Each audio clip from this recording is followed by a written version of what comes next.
Good morning, ladies and gentlemen. My name is Raheem Escalay, and this is 413 Sports Talk.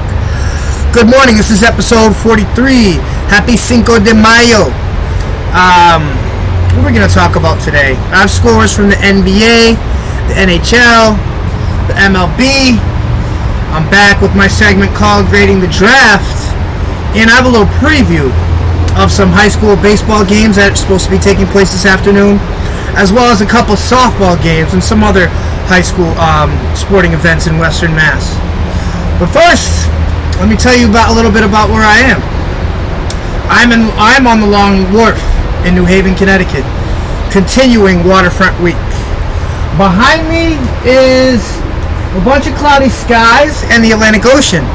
On this side is, I'd say, pretty much the same thing. There's more buildings that way. And of course downtown New Haven's that way, but we have found a little spot over here by the ocean in which I can bring this episode to you today. So without further ado, let's get into episode 43. Today in grading the draft, I have entire NFC, AFC North Division coverage as far as grading the draft and my scores and all that stuff. So without further ado, let's get into it. This is what we call grading the draft. First, we'll start with the Cleveland Browns. Cleveland Browns, in my opinion, before the draft needed help along the defensive line, specifically at end, defensive tackle. They needed an inside linebacker, a corner, and a wide receiver. So let's go through the draft and see if they got what they needed. I like the Gregory Newsome third pick. The Browns went and grabbed him first round, 26 overall. He's going to help that secondary. And make no mistake, this Browns team is not the Browns team of past. This is not the Tim Couch led Browns. This is not the Kelly Holcomb led Browns. These Browns mean business. I think on both sides of the ball they've got electric playmakers, and I think this is definitely on paper they're a playoff team, but I actually think they'll get back again this year. Whether or not are they going to take that next step and actually be a contender in the AFC, we don't know that. But one thing we do know is that they've got a great squad. They've been building it. They've been building. I personally don't like Baker Mayfield, but he's an all right starting quarterback in this league, so can't really complain about him. But getting back to the draft picks with the Cleveland Browns, not only did they get Gregory Newsome in the first round, they got Jeremiah Owusu-Koramoah, JOK as he's more commonly known. It's a steal. That was a steal, like taking candy from a baby. Yes, the cliche statement comes in. I don't understand how he was sitting there for the Browns in the second round.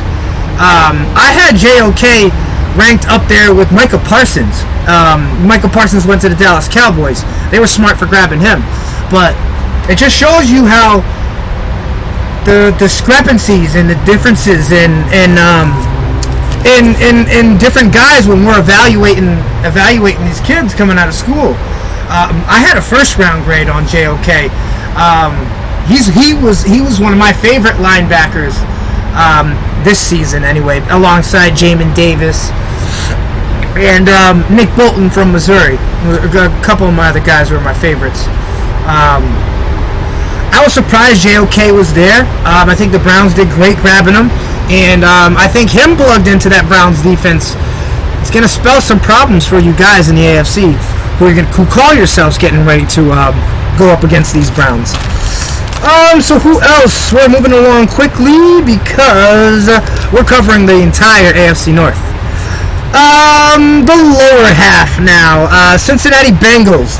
In my opinion, they needed a wideout, left tackle, a right guard, a tight end, and a defensive end. Wow. How did that go for the Bengals? The Bengals, they got... Alright, I like the Jamar Chase pick. I think we know Riley Reef. You know if you're not familiar with the Bengals starting offensive line, Riley Reef is the guy. He's lined up. He's plugged in on the right. He's the starter right now. But that's not a long-term answer.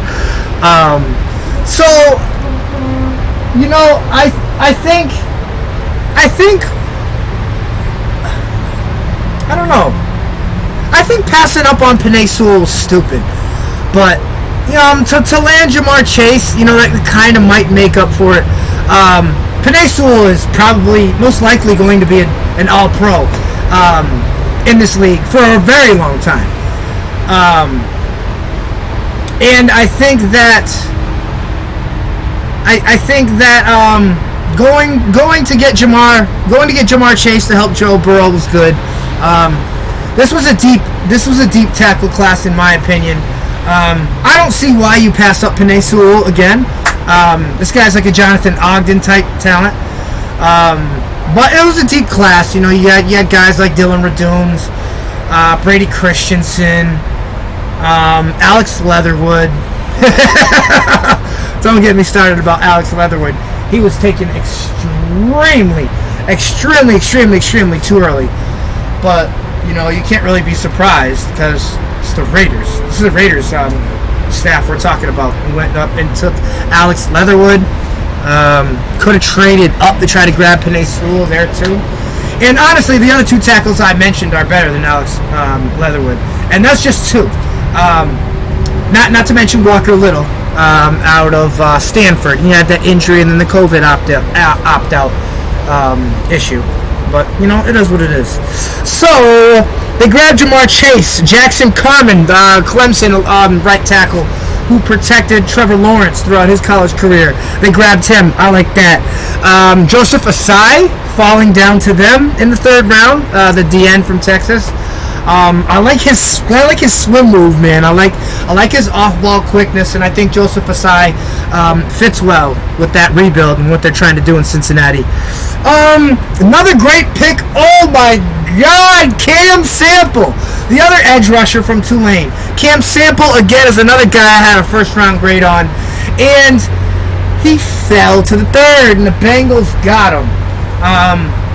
Now, I understand there's some off-the-field stuff with Cam Sample, and you're probably gonna say, "Oh, the Bengals this is their pattern. This is usually who they draft, stuff like that."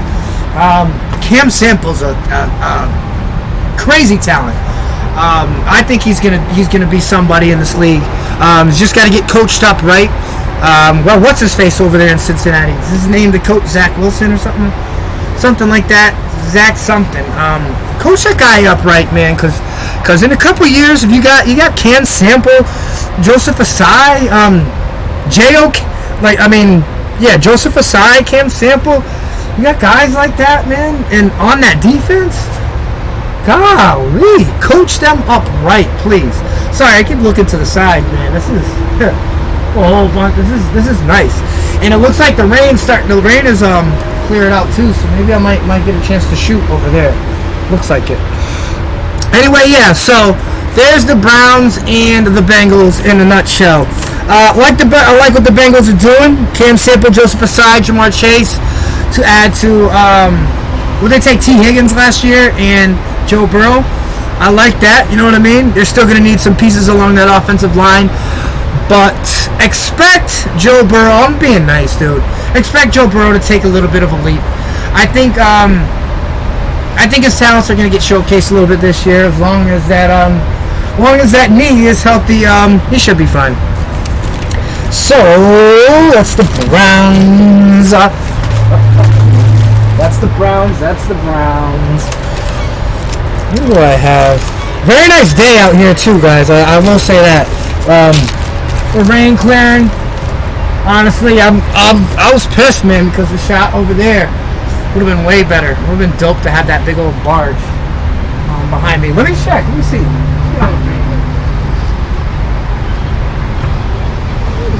It is stopped. It is. It has. Yeah, I'm definitely going to go over there. Let me get a couple angles over there. Anyway, Getting back to grading the draft. Let's focus, guys. Pittsburgh Steelers, who were 12-4. They were the number 1 team in the AFC North.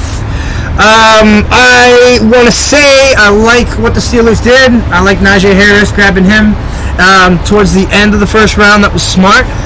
Pat Freiermuth, who's arguably the best tight end in this draft class, fell to their lap, and they took him graciously like that, and they're going to plug him in as well. It's going to be another big target that Big Ben can get a couple of those passes off to. Who else did the Steelers go with? That's about it. Besides for Kelvin Green, the center from Illinois, they grabbed him in the 3rd round. They needed a halfback, a tackle, a guard, a center, and I don't know why the Steelers didn't take a quarterback this go around, but I figured they would have been taking something, maybe the likes of Jamie Newman. Davis Mills got taken too early. He went to the Texans. So I think the Steelers they already had a decent team, both sides of the ball. I think it's just getting a couple little pieces here and there just to make a good team great. And that's what that's about with them. Baltimore Ravens needed an offensive tackle, a wideout, an offensive linebacker, outside linebacker, offensive linebacker. What the left outside linebacker. There we go. I was just going through the roster in my head. And they need a guard too. I like, honestly, the only picks I like with the Ravens, grabbing that big old guard from Georgia, big old Ben Cleveland. I think he is going to be a star in this league as far as offensive linemen are concerned. The kick step is awesome. The speed for a guy, especially a guy that big. And, I kind of graded him before, and I was talking about his speed. That was before I watched the Pro Day. That was before I watched his Senior Bowl performance. So yeah, I like the Ben Cleveland pick. Rashad Bateman's a solid physical wideout. A lot of contested catches with him. Let's see if he brings that to the next level and helps out Lamar Jackson as far as that's concerned. Did the Ravens get better? They got a better wideout. I don't think they got better as far as overall, as far as especially some of the draft picks in which they grabbed. They got better at wideout. Let's leave it at that. So that will be today's grading the draft. You like that? How I covered a whole entire division. So let's quick hurry up. We have some NBA scores. Phoenix beats Cleveland 134-118. Charlotte 102 over Detroit to 99. Milwaukee beats the Brooklyn Nets. I don't know why the Brooklyn Nets are falling like this. 124-118. Dallas beats the Miami Heat 128-113. New Orleans over Golden State 108-103. Sacramento Kings beat the Oklahoma City Thunder 103-99. And the LA Clippers beat the Toronto Raptors 105-100. In baseball, the Mets and St. Louis Cardinals game was postponed, unfortunately, due to inclement weather. In 7 innings, San Francisco beats Colorado 12-4, while in the second game of that doubleheader, Colorado takes it 8-6. Chicago Cubs over the LA Dodgers 4-3 in the second game, and in the first game of that doubleheader, the Cubs take it 7-1.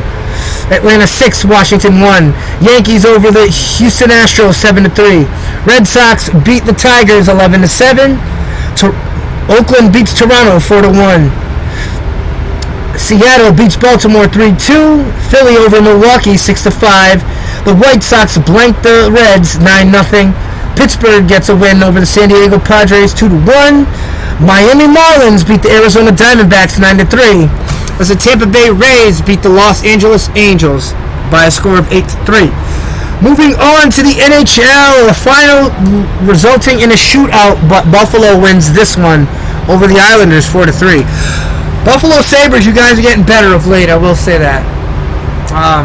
Not competing for a Stanley Cup final or anything like that, but in overtime, the New Jersey beats the Boston Bruins, unfortunately, 4-3. Pittsburgh 7, Philly 3. Carolina 6, Chicago 3. And Edmonton beats Vancouver by a score of 4-1. And, wow. That would be it, I'd say. Well, no. I do have something else for you. I noticed that today we have some baseball, softball games going on. We're going to go over those really quickly. We're at Munson and Mayhart Franklin Tech for high school baseball today. Both those games start at 4 o'clock p.m. Eastern. In softball, Mohawk Trail goes up against Frontier at 4. Greenfield at Pioneer Valley also at 4. And then Franklin Tech visits Mayhart at 3:30. Girls outdoor track, East Hampton and Greenfield square off at 3:30. While on the boys' side, Greenfield and Frontier square off at 4. Girls lacrosse at 4, Munson and Granby, and boys lacrosse at 4, Granby and Munson. Granby and Munson.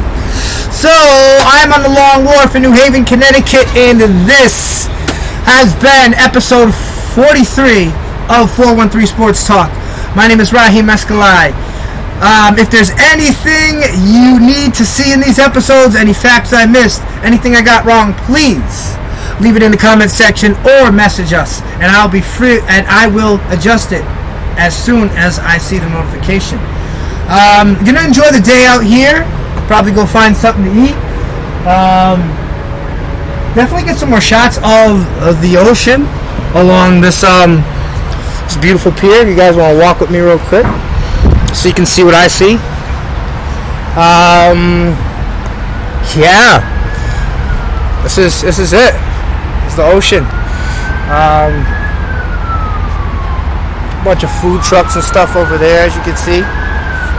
New Haven, head more out towards that way.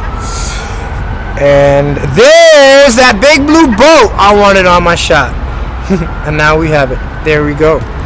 I'm Raheem Escalai again, guys. This is 413 Sports Talk.